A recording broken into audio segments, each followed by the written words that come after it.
Hello प्यारे बच्चों, मैं प्रवीण और आप देख रहे हो द प्रवीण कोड, जहां मैथ के सभी कॉन्सेप्ट को डिकोड करते हैं। तो चलिए आज का लेक्चर शुरू करते हैं। तो क्लास 12th में चैप्टर नंबर 3 मैट्रिक्स में आज का जो हम लेक्चर पढ़ेंगे, लेक्चर नंबर 2 पढ़ेंगे और एक्सरसाइज जो होगी हमारी 3.1 होगी। तो आज का पहला क्वेश्चन देखिए। देखो जैसे दिया हुआ है, ये आप भी दे रखी है, मैट्रिक्स दे रखी है और मैट्रिक्स में आपको सभी नंबर्स दिए हुए हैं। जैसे यहाँ 2 दिया है, 5 दिया है, 19 दिया, -7 दिया है, 35 दिया, -2, 5/2, 12, √3, 1, -5 और 17। अब हमें करना क्या है, यहां पे हमें 3 क्वेश्चन दिए हुए हैं। तो ये क्वेश्चन नंबर तुम्हारा ए है, ये क्वेश्चन नंबर बी है और ये क्वेश्चन नंबर आपका सी है। तो आपको 3 क्वेश्चन का जवाब इसमें देना है। सबसे पहले पूछा गया ऑर्डर ऑफ मैट्रिक्स, यानी आव्यूह की कोटि। तो जब हमसे ऑर्डर पूछा गया, कोटि पूछी गई, तो हमें सबसे पहले इसमें यह देखना है कि हमारे पास कितनी रो है। तो रो कितनी है, देखो ये R1 होगा बेटा, यहां से ये R2 होगा और यहां से ये R3 होगा। तो रो कितनी हो गई आपके पास, 3। यहां आप लिख दोगे 3। उसके बाद मल्टीप्लाई करोगे, यहां से कॉलम चेक करोगे, तो ये क्या हो जाएगा C1, ये क्या हो जाएगा C2, ये क्या हो जाएगा C3 और ये क्या हो जाएगा C4। तो आपको कॉलम कितने पता चले, इसमें कॉलम कितने, टोटल 4 कॉलम। तो मल्टीप्लाई बाई कितना करोगे आप, 4। तो आपसे पूछा गया था ऑर्डर ऑफ मैट्रिक्स, तो इसमें जो आपके ऑर्डर हैं, जो कोटि है वो कितनी है। तो इस सवाल में जो आपकी कोटि हो जाएगी वो 3 × 4 हो जाएगी। क्या यहां तक आपको कोई दिक्कत रही? Very good. अब आपको पूछा गया नंबर ऑफ एलिमेंट, यानी अवयवों की संख्या। जो इसके अंदर अवयव दे रखे हैं वो कितने। तो मैंने आपको बताया था जो आपको ऑर्डर दे रखा है उनका मल्टीप्लाई करके आप लिखोगे तो आपको क्या मिलेगा। तो यहां पे 3 4 जा कितने हो गए, 12। तो जो आपके एलिमेंट की जो काउंटिंग थी वो कितनी हो गई, 12। या तो आप डायरेक्ट मल्टीप्लाई करके कर लो या आप एक एक नंबर काउंट करके कर लो। जैसे 1 2 3 4 5 6 7 8 9 10 11 और 12। कोई दिक्कत है यहां तक। अब आपसे पूछा गया एलिमेंट्स दे रखे हैं, अब आपको अवयव दे रखे हैं। ये जो इस तरीके से लिखा हुआ है ना, ये ऊपर से आप नंबर चेक करोगे तो आपको प्रॉपरली दिखेंगे। तो ये क्या लिखा हुआ है, ये 13 लिखा हुआ है। ऐसे आप इस वाले नंबर को चेक करोगे यहाँ पे, तो यहाँ पे भी आपको पता चलेगा ये डैश जा लग गया है, ये टाइपिंग में थोड़ी सी एरर हो गई है। तो यहां से हम क्या करेंगे, इन सभी नंबर्स को सही कर लेते हैं और एक बार फिर से दोबारा से हम इनको लिख देंगे ऊपर से देख के, या आप ऊपर से समझ सकते हो। जो चीजें ऊपर दी हैं वही चीजें नीचे लिखी हुई हैं। तो हम क्या करते हैं, इनको लिख लेते हैं। तो देखो यहाँ पे कितना है 13, तो आप लिख लोगे 13। उसके बाद यहाँ कितना है 21, तो आप 21 लिख लोगे। उसके बाद यहाँ 33, तो 33 लिख लोगे। उसके बाद 24 लिखिए और 23 तो 23 लिखिए। अभी क्या करना है, सभी नंबर्स की एक एक करके हमको वैल्यू फाइंड करनी है और इनकी सभी की वैल्यू फाइंड हम करेंगे। मैं यहाँ पे लिख रहा हूँ सभी नंबर्स को।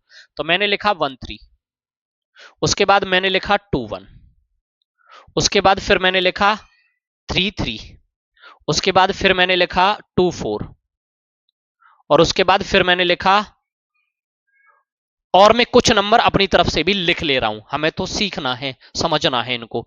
तो मैंने लिख लिया यहां पे A31 और यहां मैंने लिख लिया A32 और मैंने यहां पे लिख लिया A34। मैंने इतने नंबर्स को यहां पे एक्सप्लेन कर लिया और मैं एक एक करके सभी नंबर्स को जानने का प्रयास करूंगा। मैं एक बार दोबारा से सारी चीजों को बता देता हूं। देखो जैसे ये पहली रो है, फर्स्ट रो है और ये फर्स्ट कॉलम है, तो यहां कहलाएगा 1 1। ये पहली रो हो गई, ये दूसरी रो हो गई, ये तीसरी रो हो गई। 3 रो है हमारे पास। ये पहला कॉलम, ये दूसरा कॉलम, ये तीसरा कॉलम और ये चौथा कॉलम। ये हमारे पास 4 कॉलम है। यहां तक आपको कोई परेशानी हुई? अब आपसे पूछा गया है पहला सवाल A13। कितना पूछा गया, A13। A1 का मतलब पहली रो, 3 का मतलब तीसरा कॉलम। तो देखो पहली रो ये R1 है, A3 तो 3 यहां आ गया। तो इसकी जो वैल्यू निकल के आई वो कितनी निकल के आई, तो देखो 1 2 3, तो ये कहलाएगा A13 या A13। तो इसकी वैल्यू कितनी मिली आपको बेटा, 19। तो यहां हमें कितना मिल गया, ये 19। A13 की वैल्यू हमें कितने पता चल गई, 19। दूसरा क्वेश्चन पूछा गया A21। A21 इसका मतलब दूसरी रो और पहला कॉलम। तो देखो रो 1 रो 2, तो कौन सी रो है, ये दूसरी। और इसमें हमें A21 पूछा गया, तो पहला कॉलम। तो पहला कॉलम ये है, तो यहां पे ये जो नंबर दिखाई दे रहा है आपको 35, ये जो वैल्यू निकलेगी ये आपकी क्या निकलेगी। यहां तक आपको कोई परेशानी किसी को, एकदम क्लियर है? उसके बाद आपसे नंबर पूछा गया अगला A33। तो A33 से आपको पता चला कि कौन सी रो, तीसरी रो। तीसरी रो कहां है, ये रही। तो अब हमें इसमें देखना है तीसरी रो और A33 यानी तीसरा कॉलम, तीसरा कॉलम, पहला कॉलम, दूसरा कॉलम और तीसरा कॉलम, यही आ जाएगा। तो ये जो नंबर है आपका कितना आ गया, -5। तो आपकी जो वैल्यू हो जाएगी A33 की वो कितनी हो जाएगी, -5। कोई दिक्कत है यहां तक? अब आपसे पूछा गया A24, A24 का मतलब दूसरी रो, तो दूसरी रो ये रही और ये 1 2 3 4, जब भी तो कहलाएगा A24। तो A24 का मान कितना आ गया, 12। तो आप कितना लिख दोगे, 12। अब ऐसे ही आपको A23 की वैल्यू निकालनी है। अब जब आप A23 निकालोगे तो 23 का मतलब क्या है, वही आप अभी जो देख पा रहे थे, 23 मतलब दूसरी रो, 2 का मतलब दूसरी रो और 3 का मतलब कॉलम। तो दूसरी रो और तीसरा कॉलम, यानी कितना आंसर आया ये, 5/2। तो यहां आप कितना लिख दोगे, 5/2। ऐसे ही आपसे पूछा गया A31, पहला वाला डिजिट जो है वो किसको डिनोट करता है, आर को, दूसरा वाला जो डिजिट है वो किसको डिनोट करता है, कॉलम को। ये चीज मैंने कल आपको बहुत डीपली समझाई थी, क्लियर है? तो आपसे पूछा गया A31, तो देखो पहली रो, दूसरी रो, तीसरी रो, तीसरी रो हमें पता चलेगी, इसमें जाना है।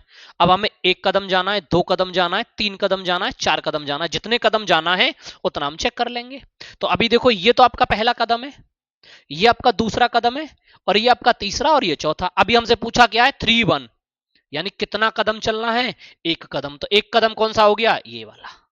जब ये तो 3 इधर से और इधर से 1, तो इसकी जो वैल्यू मिली आपको वो कितनी मिली, √3। अब ऐसे ही आपको A32 पूछा गया है, तो 3 से तो आपको ये बात समझ में आई कि आपको तीसरी रो में जाना है।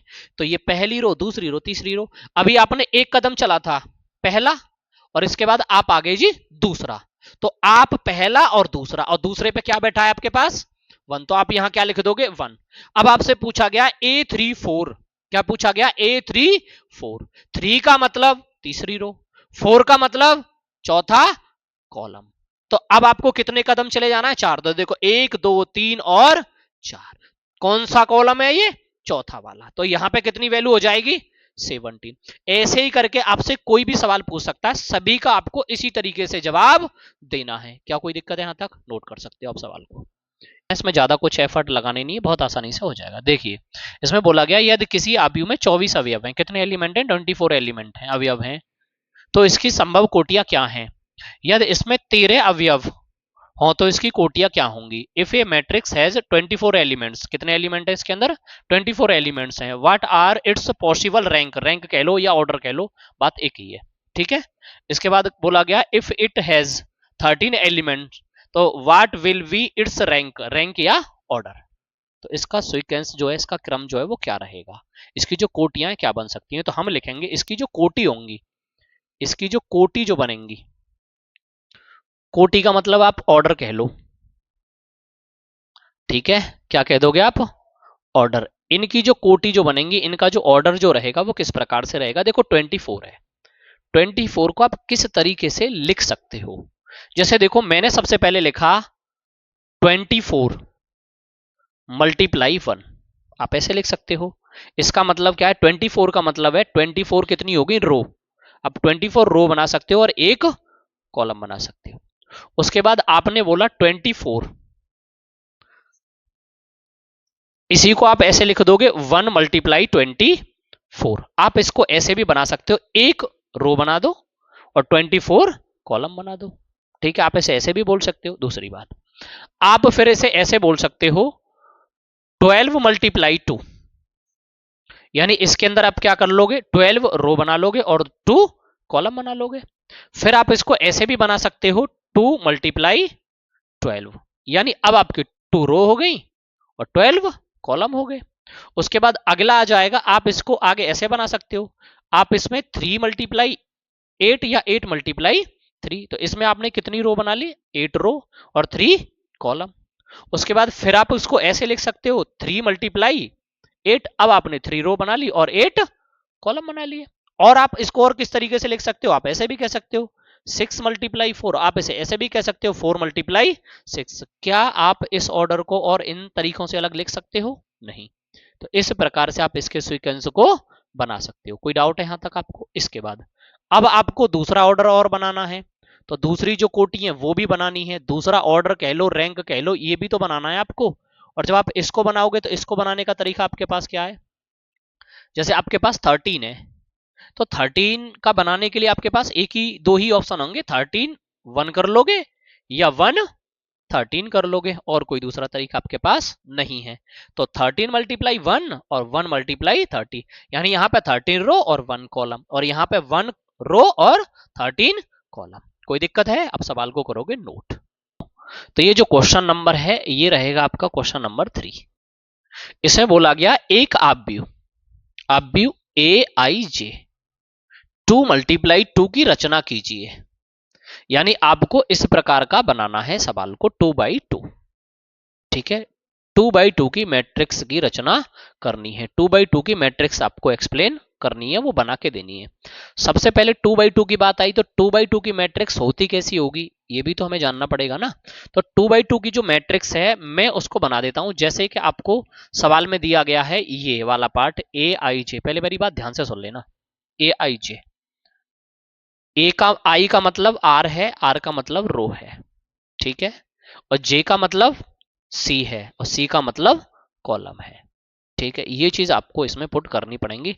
जैसे मैंने कोई भी सवाल को माना और मैंने इस वाले पार्ट को यहाँ ए बराबर लेट किया, मेरी बात ध्यान से सुननी है, और मैं मैट्रिक्स बता रहा हूं कि 2/2 की जो मैट्रिक्स होती है वो होती कैसी है, आपको नहीं बताना भी, मैं आपको बता दे रहा हूं। तो आपको करना क्या है इसमें, सबसे पहले आपको एलिमेंट चाहिए A11, उसके बाद एलिमेंट चाहिए A12, और उसके बाद एलिमेंट चाहिए A21, और उसके बाद क्या चाहिए A22। तो जो 2/2 की जो मैट्रिक्स होती है वो इस प्रकार से होती है, इस वजह से इसे 2/2 बोला जाता है। 2/2 का मतलब है इसमें रो की जो काउंटिंग होती है वो 2 होती है, और कॉलम की जो काउंटिंग होती है वो भी 2 ही होती है। क्लियर है ना एकदम? और वो बनती किस प्रकार से है, वो बनती इस प्रकार से, ऐसे, ये कहलाती है। अब आपसे ये पूछी गई है कि आप, अब तो हमने इसकी जगह पे क्या मान लिया, A11 ले लिया, A12 ले लिया, A21 ले लिया, A22 ले लिया, अब हमको इनकी वैल्यू निकालनी है। समझ में आई नहीं आई बात? अभी जैसे आपको सवाल जो दिया है, सवाल जो दे रखा है वो दे रखा है ए आई जे, और इजकल टू क्या दिया है, आई प्लस के 2j। कोई दिक्कत रही जी? आपको ये सवाल दे रखा है, इस सवाल से आपको ये चारों की वैल्यू निकालनी है। सही है, तो सबसे पहले आप करोगे क्या, आप इस सवाल में A11 करोगे, तो जो आपको A11 दे रखा है आप सबसे पहले इसकी वैल्यू निकालोगे। अब आपने इसके हिसाब से देखा तो ये एक जो है ये तो रो को बता रहा है, और ये जो दूसरा वाला रो एक है वो कॉलम को बता रहा है। तो आप क्या करोगे, यानी आप यहां से कह सकते हो एक बराबर तो आई है और जे बराबर एक है, पहला वाला डिजिट आई को डिनोट कर रहा है और दूसरा वाला डिजिट जे को डिनोट कर रहा है। कोई दिक्कत तो नहीं है सवाल में? अब यहां में आई दे रखा है तो आई की जगह पे आप एक लिखोगे, उसके बाद प्लस लगाओगे, क्या लिखोगे, प्लस, उसके बाद लिखोगे 2 और मल्टीप्लाई कितना लिखोगे, जे। क्या आपको कोई दिक्कत है? आई की जगह पे एक लिखोगे, प्लस लिखाओगे 2, और जे की जगह पे आप कितना लिखोगे, एक। कोई परेशानी है? अब आप इनको जोड़ लोगे तो यहां जो मिलेगा A11 मिलेगा, 1 प्लस कितना हो जाएगा 2, तो यहां से जो वैल्यू मिलेगी A11 बराबर कितनी मिलेगी, 3। क्या यहां तक आपको कोई परेशानी है? वेरी गुड, आपने एक वैल्यू निकाल ली है। कौन सी वैल्यू निकाली है, एक, और इस वाली वैल्यू को मैं यहां पर साइड में लिख दे रहा हूं, और जब मैंने इसको यहां साइड में लिख दिया है, अब मेरे को पहली वैल्यू निकलेगी A11, इसके बाद A11 के बाद क्या आएगा, A12। तो यहां जो वैल्यू निकालूंगा मैं, क्या निकालूंगा, A12 की वैल्यू निकालूंगा। तो पहली जो वैल्यू है वो I को डिनोट कर रही है और दूसरी जो वैल्यू है वो J को डिनोट कर रही है। तो 1 की जगह पे यानी I की जगह पे क्या लिखेंगे हम, 1 प्लस 2 हमारे फॉर्मूले का है, और उसके बाद J की जो वैल्यू है वो कितनी मिली भाई, यहां से 2, तो मल्टीप्लाई कितना लिखोगे आप, 2। तो उसके बाद आप लिखोगे A12 इजकल टू 1 प्लस 2, 2 जा कितने हो जाएंगे, 4। तो यहां से जो आपको मिला A12 की जो वैल्यू मिली वो कितनी मिली, 5। क्या यहां तक भी आपको कोई दिक्कत है? अब इसको भी हम इधर साइड में रखते चलते हैं सभी को। अब हमारे पास ऐसी सुविधा है कि यहां लगाते चलें तो लगाते चल रहे हैं। अब इसके बाद हम क्या करेंगे, यहां से आपने पहली रो को कंप्लीट कर लिया है, यानी आपने इन दोनों की वैल्यू निकालनी है। तो अब आप अगली जो वैल्यू निकालोगे वो वैल्यू निकालोगे A21 की। पहली वाली जो वैल्यू है वो आई की है, दूसरी वाली जो वैल्यू है वो जे की है, ये ध्यान रखना है। तो इजकल टू आई की जगह पे कितना रखोगे, 2, और उसके बाद प्लस, और 2 मल्टीप्लाई कितना होता है, 1। तो यहां पे क्या हो जाएगा A21, तो इधर 2 हो जाएगा, 2 का मल्टीप्लाई 1 में करोगे तो कितना आ जाएगा 2, तो इधर क्या हो जाएगा A21 बराबर 2 2 जा 4। क्या यहां तक आपको कोई दिक्कत महसूस हुई? Very good. इसके बाद आप क्या करोगे भाई, इसको भी इधर साइड में रख लेते हैं और इसको पूरे को रख लेते हैं ऐसे करके यहां पे, और इधर थोड़ा सा एक लाइनिंग सी बना लेते हैं जिससे इसका डिवाइजेशन प्रॉपर तरीके से हो जाएगा। अब हमें करना क्या है जी, इस सवाल को आगे और सॉल्व करना है। अब हमें चाहिए वैल्यू A22 की, A11 की वैल्यू निकाली, A12 की वैल्यू निकाली, A21 की वैल्यू निकाली, अब निकालेंगे A22 की। देखो A11 हो गया, A12 हो गया, A21 हो गया, अब हमें चाहिए A21। तो I की वैल्यू कितनी है जी 2, 2 लिखोगे। उसके बाद क्या लिखोगे प्लस J की वैल्यू कितनी है 2, तो यहां पे पहले से था, और J की वैल्यू कितनी है 2, 2 2 लिख दोगे। तो यहां पे क्या आ गया A22, यहां कितना हो जाएगा 2, और 2 2 जा कितने होते हैं 4, और जब आप इन दोनों को ऐड करोगे तो 4 और 2 मिला के कितना आया भैया 6। अब जो आपकी मैट्रिक्स बनेगी, जो आपकी आव्यूह बनेगी, वो बनेगी क्या, अभी आपने जो बताया था वो ये वाली बात बताई थी, A इजकल टू आपने लिखा था A11, फिर लिखा था आपने A12, उसके बाद लिखा था A21 और A22। उसके बाद यहां से हम क्या लिखेंगे A इजकल टू, ये मैंने लेट कर रखा है A बराबर, ठीक है। तो अब आपको A11 की वैल्यू कितनी पता थी, यहां से देखोगे आप A11 की वैल्यू कितनी है 3, तो आप A11 की जगह पे कितना लिख दोगे जी 3। उसके बाद आपको चाहिए क्या A12, और A12 की वैल्यू आपके पास कितनी है यहाँ पे ये 5, तो आप यहां कितना लिख दोगे 5। उसके बाद आपको चाहिए A21 की वैल्यू, तो A21 की वैल्यू कितनी दिखाई दे रही है यहाँ पे, और ये दिखाई दे रही है आपको 4, तो आप इसके नीचे कितना लिख दोगे 4। उसके बाद चाहिए A22, और A22 की वैल्यू कितनी है जी 6, तो यहां कितना आ जाएगा 6, और ये आपकी मैट्रिक्स जो है बन के कंप्लीट हो गई है, और ये आपके सवाल का रहा जी आंसर। और आपको कितने बाई कितने का चाहिए 2/2, कितने का चाहिए 2/2, क्या बनाना है मैट्रिक्स, किसके बराबर बनाना है A बराबर, ठीक है। 2/2 का मतलब आपको पता चल गया। मैं एक सवाल और एक्सप्लेन करूंगा, उसके बाद आप खुद करोगे सारे सवालों को। देखिए, तो यहां आपको दे रखा ए आई जे इजकल टू आई प्लस जे का होल स्क्वायर अपन 2, और आपको ए बराबर दिया है ए आई जे, इसका मतलब है 2/2। तो आपने लेट कर लिया है, क्या लेट कर लिया है मैं लिख दे रहा हूं, लेट करने की जरूरत ही नहीं, एग्जैक्ट में उसने दिया है हमें। तो ए बराबर जो आपकी मैट्रिक्स बन सकती है, क्या बन सकती है, जो मैट्रिक्स बन सकती है आपकी 2/2 की, सबसे पहले आप उसको लिखोगे, तो देखो क्या लिखेगा, लिखा जाएगा A11, उसके बाद लिखोगे A12, और उसके बाद क्या लिखोगे A21, और उसके बाद क्या लिखोगे A22। इतना लिखने के बाद कोई परेशानी रही जी? अब सवाल में आपको एक एक करके सबकी वैल्यू निकालनी पड़ेगी। तो सबसे पहले आप क्या करोगे, पूरा फोकस आपका बोर्ड की तरफ होना चाहिए। अगर बोर्ड की तरफ फोकस नहीं है तो चीजें आपको समझ में नहीं आएंगी। तो सबसे पहले जो वैल्यू चाहिए आपको, वो वैल्यू चाहिए A11 की, और जब आप A11 की वैल्यू निकालोगे तो इस वाले फॉर्मूले में आपको वैल्यू लगानी पड़ेगी। ये जो फॉर्मूला दिख रहा है, फॉर्मूला क्या है मैं आपको यहां पे लिख के दे दे रहा हूं, I प्लस के J, और इसका हो जाएगा होल स्क्वायर, और अपन हो जाएगा 2। तो मेरी बात बहुत ध्यान से सुननी है, I की जगह पे कितना है 1, और J की जगह पे कितना है 1, और इन दोनों का क्या कर दोगे होल स्क्वायर, और अपन क्या हो जाएगा 2। तो इधर जो होगा A11, तो 1 और 1 कितना हो जाएगा 2, और 2 का जब आप स्क्वायर करोगे तो कितना हो जाएगा 4, और अपन क्या आ जाएगा 2, और जब आप इस 2 से इस 4 को काटोगे तो कितने टाइम्स कट जाएगा 2 टाइम्स। तो ये जो वैल्यू बनेगी आपकी A11 की बनेगी, कितनी बनेगी बेटा 2। क्या यहां तक आपको कोई परेशानी है? बहुत अच्छे, बहुत सुंदर बात। पूरा फोकस आप इधर रखिए, सारी चीजें आपको समझ में आती चली जाएंगी। उसके बाद आपको जो दूसरी वाली वैल्यू चाहिए वो हमें निकालनी पड़ेगी, दूसरी वैल्यू भी निकालेंगे। तो दूसरी वैल्यू को निकालने के लिए हमें क्या करना पड़ेगा, वही काम। तो अब हमें वैल्यू चाहिए A12 की। जब आप A12 की वैल्यू निकालोगे तो इसी फॉर्मूले में रखोगे, I की जगह पे क्या आ जाएगा 1, प्लस J, J की जगह पे कितना आ जाएगा 2 का होल स्क्वायर हो जाएगा। अपन हो जाएगा 2, कोई दिक्कत यहां तक। उसके बाद आप क्या करोगे, A12, 1 और 2 मिला के कितना हो गया बेटा 3, तो आप क्या करोगे 3 का स्क्वायर, और अपन कितना हो जाएगा 2। तो यहां से जब आप इस वैल्यू को निकालोगे तो 3 का स्क्वायर हो जाएगा 9, और अपन कितना हो जाएगा 2। तो आपको जो वैल्यू मिली वो किसकी मिली है, A12 की। क्लियर है। अब आप ऐसे ही जो वैल्यू निकालोगे अगली, वो निकालोगे आप किसकी, A21 की।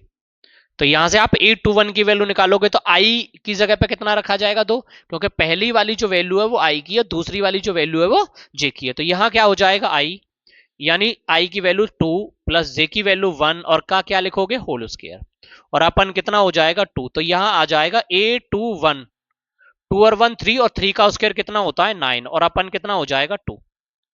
उसके बाद फिर आप निकालोगे A22 की वैल्यू, तो आई की वैल्यू कितनी है 2, 2 रखोगे।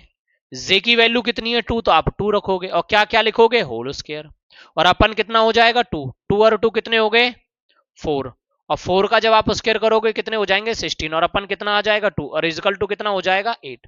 तो आपको A12 की वैल्यू मिल गई। अब आपकी जो मैट्रिक्स थी, आपकी जो मैट्रिक्स थी वो एग्जैक्ट में क्या थी, आप उसकी जगह पे उसकी वैल्यू पुट करोगे। अब तो आपको A बराबर दिया गया था, तो ए बराबर आपको यहां पे जो दिया गया था A11, A12, A21 और A22। तो A11 की वैल्यू कितनी है, यहां पे अगर आप चेक करते हो ये वैल्यू, तो A11 की वैल्यू आपको 2 दे रखी है, तो यहां आप क्या लिखोगे जी 2। उसके बाद A12 की वैल्यू चाहिए, तो A12 की वैल्यू दे रखी है आपको 9/2, तो यहां आप लिख दोगे 9/2। उसके बाद A21 की वैल्यू चाहिए, तो यहां पे भी कितना आ जाएगा 9/2, और फिर A22 की वैल्यू कितनी आ जाएगी 8। और यही हमसे बोला गया था मैट्रिक्स बनाने के लिए 2/2 की, तो इसमें 2 ही रो हैं और 2 ही कॉलम है। किसी को दिक्कत हो तो m बराबर क्या होता है मेरे भाई r, और r बराबर क्या होता है i, और ऐसे ही n बराबर क्या होता है c, और c बराबर क्या होता है j। ये वाला पार्ट ना भूलें। और ये आपके सवाल का हो गया एकदम कंप्लीट आंसर, आप इसको नोट कर लीजिए।